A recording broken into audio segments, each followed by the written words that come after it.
Tani from Q24's Alpha Jury. Today we are showing support for our sisters with endometriosis, okay?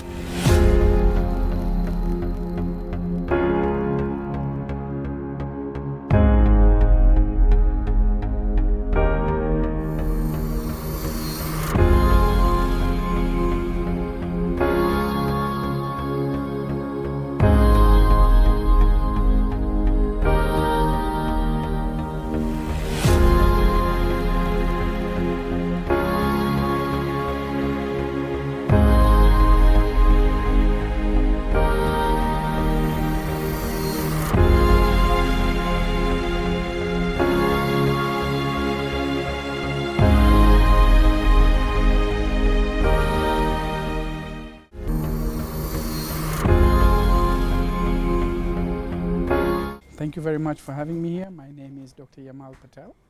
I am an obstetrician and gynecologist and a specialist minimally invasive surgeon and an endometriosis specialist. I'm also the director at Third Park Hospital, and I am a trustee in Lap Mashinani. I am the immediate past chairman of the Kenya Society of Endoscopic Specialties. So we'll start off with the one that we got, which is understanding the causes of endometriosis. Seems to be a very gray area. Are there any specifics you can tell us? Yes, so I think we already know what endometriosis is, but just to summarize it, it's a very complex definition. It is a complex disease, it is a chronic disease, it's an inflammatory disease, it has fibrotic element to it. It is a disease that is called a disease of theories. Why? Because of the same reason that there is no specific theory that answers all scenarios.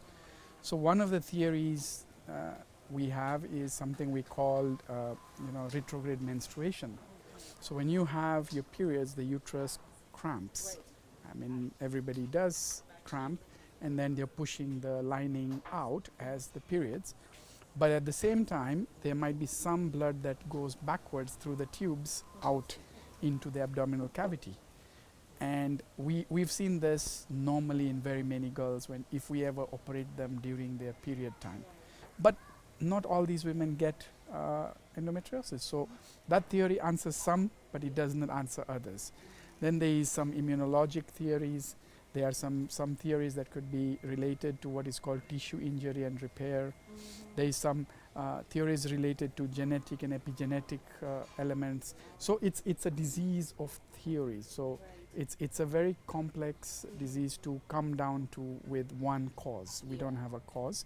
We have a number of different theories that could cause it. But we can say there are few risk factors. So causes are not exactly risk factors. So risk factors, there are some that have been identified, and one of the risk factors is with certain environmental and those changes nowadays probably, and then there is this risk factor of delayed fertility. So you see, with the current lifestyle, I think women are educated themselves. They are obviously studying as much as men are, sometimes more. They are career oriented. So family comes next, and many of them therefore go into probably first child at 34, 35 and above. So that delayed childbirth is sometimes related to endometriosis. Early menarche, which means early periods. Nowadays we've seen girls aged 9 and 10 getting periods, but those are ones likely to get endometriosis more. Delayed menopause is another risk factor. So these are called risk factors. So there are certain risk factors, but we don't know exact causative agents. Many women do struggle with their treatment options.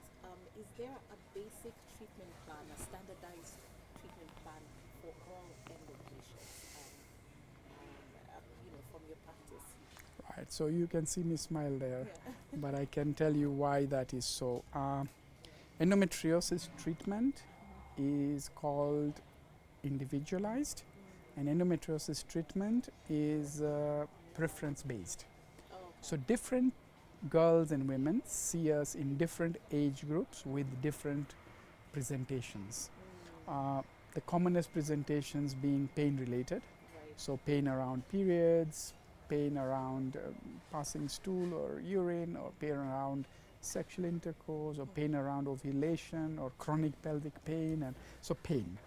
Another group sees us for fertility issues. All right, so quite a big chunk of infertile women or subfertile women actually have endometriosis as a cause.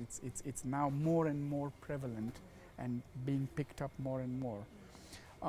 So that is one more thing. Another group sees us for some psychosocial aspects. So they have familial issues, they have issues with their partners. I mean, you can imagine being in a married couple and not being able to provide the conjugal rights regularly. Why? Because you're always afraid of pain. Yeah. So what will happen? It tries to create a rift and then breaks. Family issues, workplace issues, so those are psychosocial. School issues, all right, so they don't do well because half the time, I mean, they are in pain and they can't concentrate. So it's individualized and preference based, which means if you see us for fertility, our treatment is directed to enhance your fertility outcome. Okay. How? It varies, whether it's medical, whether it's surgical, whether it's IVF or other artificial reproductive technologies, but that's her goal. Yes. If it is pain and quality of life, that this woman is just not having any quality, she can't be in pain the whole time and curled up in a corner somewhere. So if that is it, then the treatment direction is that side. So what I'm saying is there is no one standardized treatment. There are various options, and we individualize that based on presentation. The few endo patients or warriors I've engaged seem to actually have challenges with managing their endometriosis. I mean, a lot of them just talk about how they are drugged up, to the core because painkillers are their best friends, and that just seems to be the coping mechanism. So totally unacceptable. So my advice is very different. Yeah. I don't think endometriosis diagnosis should be taken as a death sentence. And that's how it has become. And because of such reasons, that once someone has endometriosis, they believe that now for the rest of their life, they're just going to be in pain and they're just going to be junkies, always on drugs. Yeah. But that's not how it should be. So I beg to differ there. The reason might be because endometriosis is one very complex disease to handle and manage, both medically and surgically. And if it has to be handled well, so that we can give these women a better quality of life to almost near normal, then I can tell you one thing for certain, that these women require to be handled by endometriosis specialists and not everybody. All of us who are trained gynecologists are trained in all the routine medical scenarios around women's health, fibroids, hysterectomies, fertility, antenatal. But endometriosis, I would say, is a different ball game on its own. Handling this medically, surgically requires a different set of probably training. So one thing, endometriosis specialists. Yeah. Second thing, endometriosis centers of expertise. So these are usually multidisciplinary centers.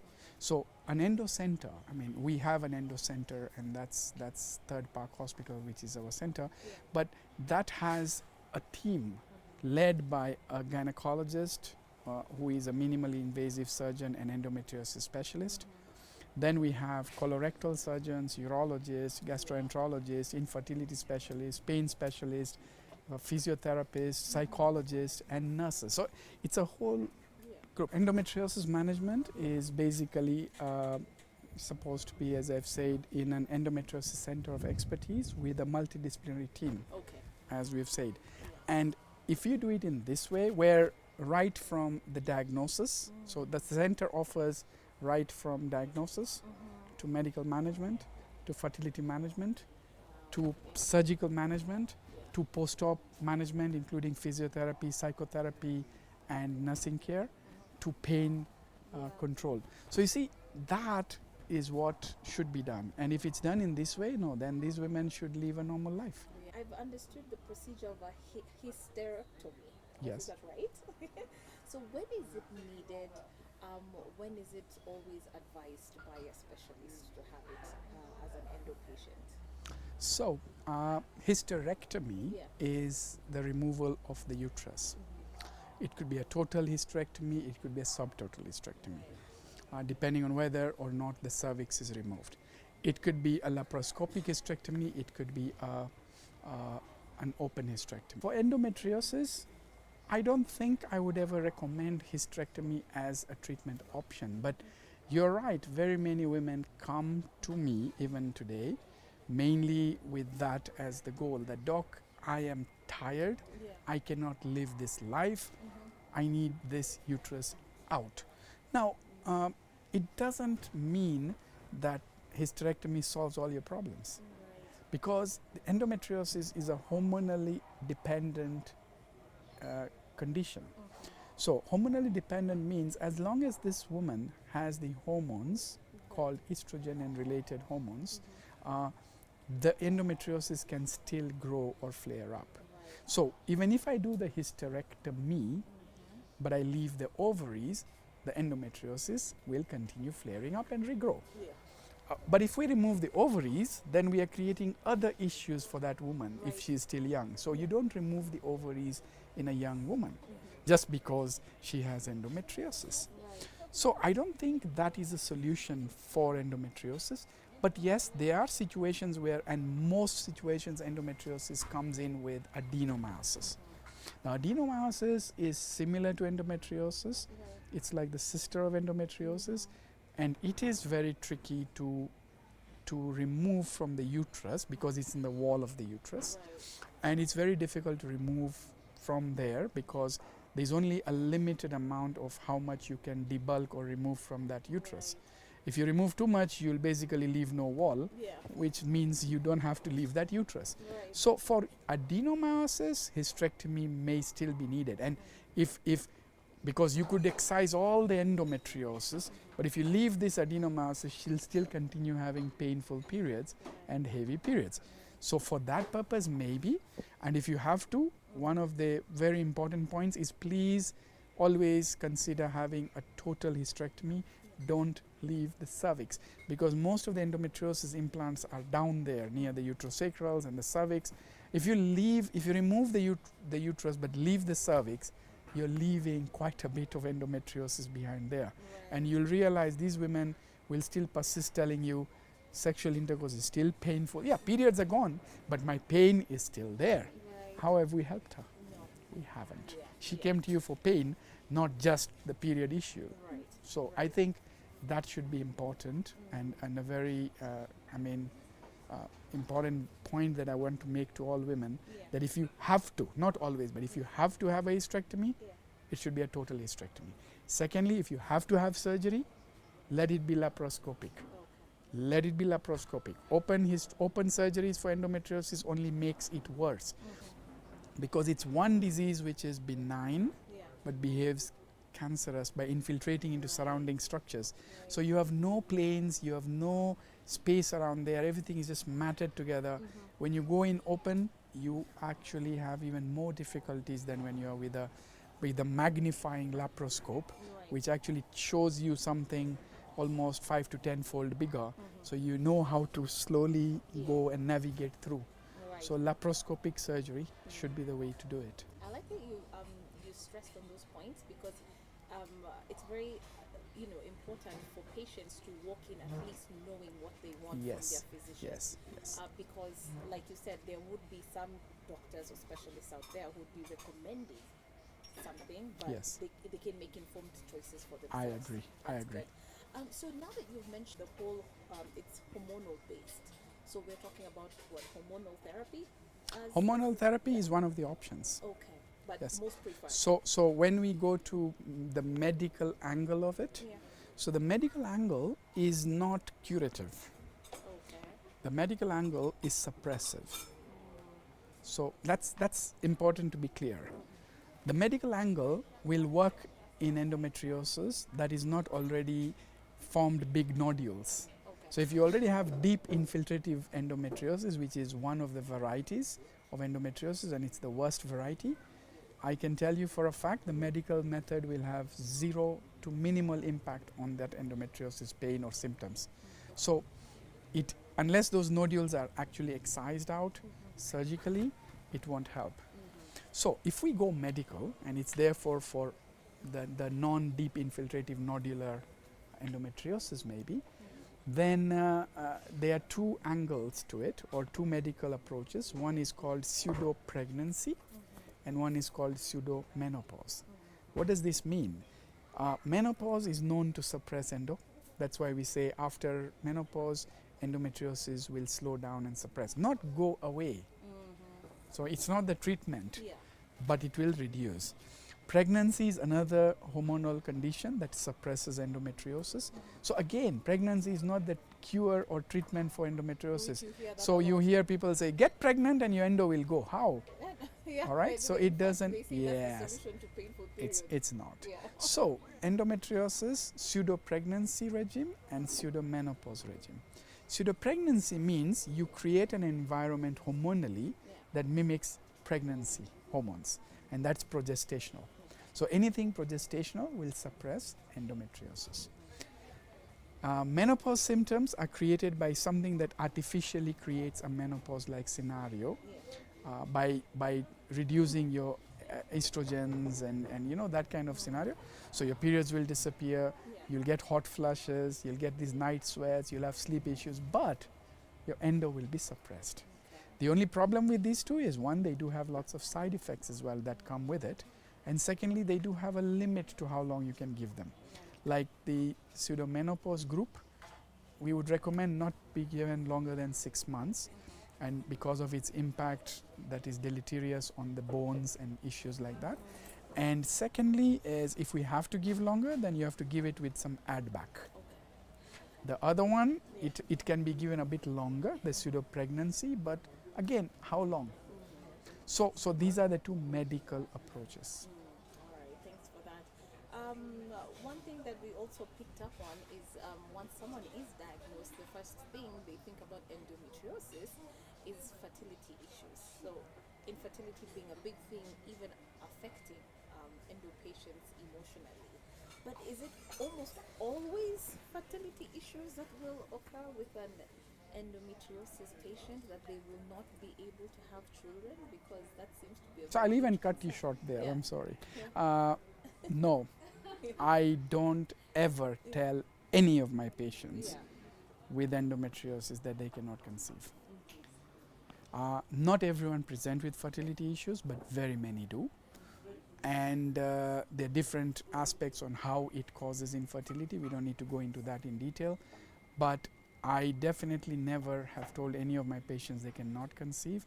But I do tell them you may have challenges and you may need to have, therefore, fertility treatment, which ranges from medications to follow-up to surgery to possible artificial reproduction techniques. And I can tell you very many of my endo patients have spontaneously conceived after a surgery. So there are different ways, and I am very boldly saying this, that no, I don't think any endo woman or any endo patient woman should ever be considering herself unable to get pregnant. The only way is how to go about it and how to get pregnant, whether it is with your own uterus. Sometimes you may have to even use another uterus, whether it's with your own eggs, I mean, you have to use another egg, whether it's, but getting pregnant, they should be able to. Great. Yeah. You know, when you've said many of my patients, I'm just thinking, what are the stats of endometriosis? Because I'm getting worried here that it is quite common. It's not. To put some things in perspective, because I deal a lot with endo, every single day of my clinic, and I have 4 days in a week of my clinic, I see not less than 10 patients of endo. Every single day. And these are different people. It's not someone recurring twice in a week. Well, some might be follow-up. Yeah. No, not recurring twice in a week. But some may be on follow-up, some are Yeah. new. Every single day. Wow, that goes So to it's show very how- common. Yeah. It's very, I mean, it's described to be in 10% of the women of the world. That comes into millions, even if you just take only Kenya. Right. All right. So it is a common disease, Yeah. and it ranges from young girls. I've seen girls as young as 14 and 15 with endo, and I've seen women as old as 60 with endo. Yeah. How can one actually tell they have endometriosis? Because the symptoms really do mimic other conditions. So if they're telling you they have this kind of a pain, or someone complains of this kind of pain, it could be anything. Some people end up thinking it's gastric issues. It could just be, I don't know, intestinal. It could be issues to do with kidney stones. I had one. Yes. say that. Yes. I mean, so can someone know right off the bat? No. It needs evaluation. So I think it's wrong to assume that all pain in the pelvis is always endo. I do see very many with pain who don't have endo, Or and so they it's have vice other versa? pathology. I do see. So there are very many differentials to endometriosis, ranging from interstitial cystitis, which is in the bladder, to irritable bowel syndrome, which is in the bowel, to something to do with a fibroid that is submucous that is now contracting, to a polyp that is causing her that kind of pain. So there are different possibilities. So it's wrong to assume or to equate painful period always to endometriosis. But it is right to assume that endometriosis most of the times will have painful periods. So it's not equal. Yeah. Yeah. What about when it comes to imaging? Has it improved now? Is it effective when it comes to endometriosis diagnosis? Is imaging now a huge part of the practice now? I think the biggest part. Uh-huh. The biggest part. But that imaging is something that we should say is not very easily available. Okay. I do that imaging myself. Right. I'm one of the, I would say, very few people who do endometriosis targeted scans in the region. Right. So with endometriosis diagnosis, transvaginal ultrasound is probably one of the best modalities of imaging to diagnose it. In the past, people used to just know it's a stage 1, stage 2, stage 3. When you hear someone, oh, what stage do you have? A stage 4. Oh, then you say it's bad.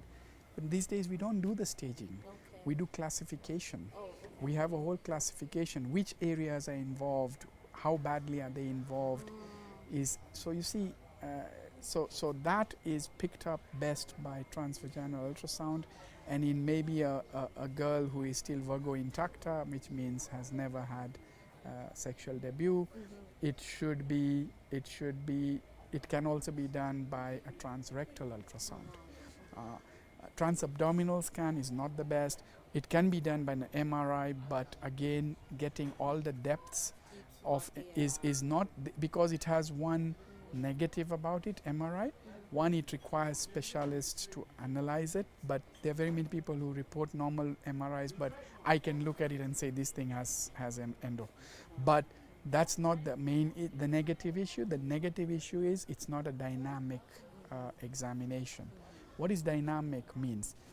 You can move. You see, when you're doing an ultrasound, we assess by moving, by feeling tenderness, by checking mobility, by checking sliding. So we can't do that in an MRI. You're lying down and it's taking pictures and then you're going to analyze it. But who is checking whether this structure is stuck to this structure and how badly is it stuck? So that does not happen with MRI. But the imaging of choices therefore are the transvaginal ultrasound, transrectal ultrasound, and an MRI. Right. Sounds like a game changer. What happens if endo is left untreated? One thing we've also picked up is late diagnosis for people. They suffered 10 years, they got it at 13, they get diagnosis when they're 27. All that time they didn't even know what it was. So I see that all the time, Mhm. but I can say it's not a Kenyan thing. Right. It's a world over thing. The average delays from initial presentation of a girl with some symptoms or related to this to an actual diagnosis worldwide is 8 to 10 years. Jeez, can you Yes, imagine yes, a decade of yes. suffering? But Yeah. that is immediately brought down Yeah. the moment you step into an endometriosis specialist's clinic. So when they now have centers of expertise of endo coming all over the world, the diagnosis interval is now dropping. Okay. But if left untreated, Yeah.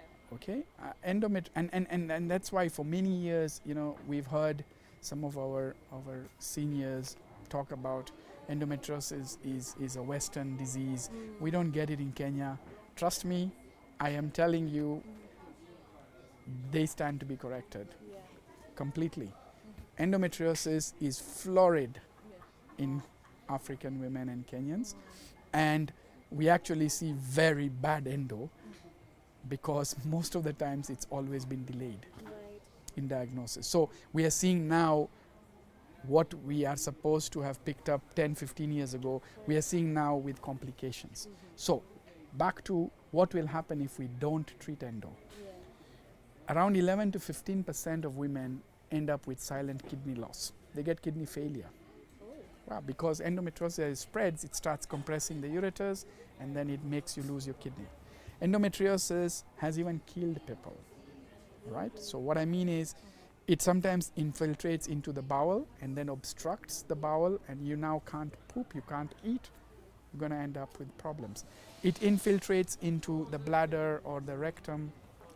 I've seen endometriosis with the diaphragm where it's now involving into the lungs. We've operated on 4 thoracic endometriosis cases in the last 3-4 months, and I would tell you, you should ask what these women go through. Every month, if you're going to be coughing out blood or your lung collapses every month, it's no fun. That's life-threatening. Then I've seen, we've handled a woman who actually had almost 6 to 8 liters of blood, chocolate blood, that old blood in the abdomen, which we have drained more than 2-3 times, and she couldn't even have any surgery done. It was that extensive everywhere. She's passed on. Yeah, so let me tell you, extent of what can happen, you don't even want to know. It's deadly. It's bad. So untreated and ignored endometriosis will lead you to complications. Yeah. This is why awareness is so important. for Yes. people to come So you out. pick it early, Yeah. you manage it early, and you never let it get to that bad. That's the whole point. Yeah. Yeah. Finally, Daktari, as we wind up, what more do you believe should be done to improve, whether it's research, access to treatment for endometriosis in this country? If you had the opportunity with the key stakeholders, what are your recommendations? Number 1, awareness, Yeah. education. So where do we start? We start early.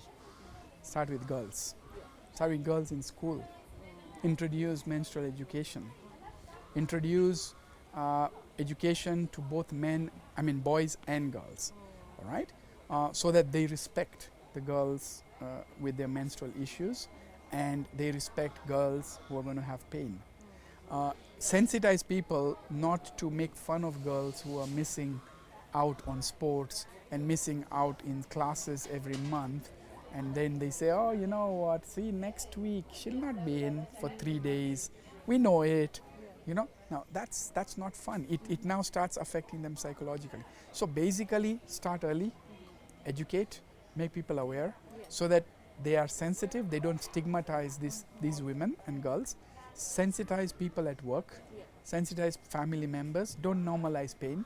So don't start telling girls, stop being a sissy. Right? I went through this pain as well. What's wrong with you? Look at that, your sister, she's so strong, she doesn't say anything. She may not have endometriosis. Right. So why are you comparing the two? Why are you comparing apples to cherries? Right. So it's important to tell people, don't normalize this, right? If someone is genuinely crying every month and does not want to go to school, does not want to work, then understand something is wrong. Seek advice, right? So that's one. Secondly, training of more, people creating awareness. So this advocacy is very important. Only with that would people start knowing more about it. Training of more doctors to train to specialize in endometriosis as a separate. It is separate because the skill level required for it is also very different. So it's not like you can just be one. You need a different skill level to get there. So train more. I mean, if I can do it, anyone else can do it, but they require specific training. So I think if we do this kind of things, and then maybe governmental level wise, maybe have some policies, right, that bring in how we can help these women with this kind of issues. From pay stakeholders, insurances. Understand that endometriosis is a very expensive treatment to undertake.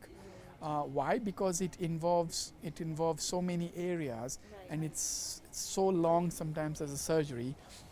It involves so many expertise. All right, sometimes you have to do colorectal and bladder and ureter surgery. I mean, it's going to become expensive. All right, it requires specialist things like staplers and clips, and I mean, how are those going to be cheap? Because we don't manufacture them, and they're all single use. So once you use it, we have to discard it, and one of those things costs 70,000-80,000 sometimes. So the cost therefore soars. So what I'm trying to say is they should also understand that yes, if we're going to be covering endometriosis, then they should understand that the cover for it is supposed to be slightly better. But I believe these women do need help. And finally, not all treatment for endometriosis has to be done abroad. I mean, we have expertise now here. And I think it's important that these women are directed to the right channels. So channels from advocates, channels from awareness and education, and channels from other colleagues and doctors. It's important to say, if I feel this woman has endometriosis, please go to that endometriosis expert or center and have yourself assessed, and then maybe CVC. There's nothing wrong then to keep on repeating doing surgeries and the patient is not improving. It's not good to have repeat surgeries. It only makes it worse. So this would be my way of trying to say, how do we improve care for endometriosis in this region? Right, fantastic. Thank you so much. Well said. We appreciate it. Thank you.